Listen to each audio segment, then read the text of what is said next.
वहां चित्रकूट में रामघाट पर जा तुलसीदास जी ने आसन जमा दिया। एक दिन जब वे प्रदक्षिणा करने निकले तो श्री राम ने लक्ष्मण सहित उन्हें दिव्य दर्शन दिए। धनुष बाण लिए घोड़ों पर सवार श्याम गौर दो राजकुमारों को तुलसीदास जी ने देखा, लेकिन उन्हें पहचान नहीं पाए। इस बारे में हनुमान जी ने जब बताया गया तो उन्हें अत्यंत दुख हुआ, लेकिन हनुमान जी उन्हें ढांढस बंधाया कि प्रातः घाट पर उन्हें जुगल जोड़ी श्री राम लक्ष्मण के दर्शन होंगे।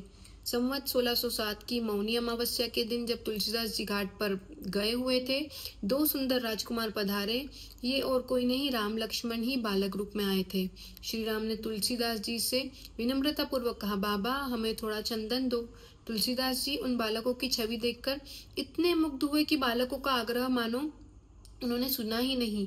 वे उन बालकों के माथे पर चंदन लगाने लगे। हनुमान जी ने सोचा कि इस बार भी कहीं तुलसीदास जी श्री राम के दर्शन करने चूक न जाए, इसलिए वे तोते के रूप में बोले, चित्रकूट के घाट पर भई संतन की भीड़, तुलसीदास चंदन घिसे तिलक देत रघुबीर। तुलसीदास जी को जब तक सुध आती, भगवान ने उनके माथे पर तिलक लगाया और अंतर्धान हो गए। भगवान ने मानो संकेत दिए थे कि तुलसी आज से तुम मेरे हुए और मैं तुम्हारा। श्री राम के स्पर्श से तुलसीदास जी के व्यक्तित्व में चमत्कारिक परिवर्तन हो गया। हनुमान जी जैसा मार्गदर्शक और श्री राम जैसा परम लक्ष्य सब कुछ ही तो मिल गया था तुलसीदास जी को।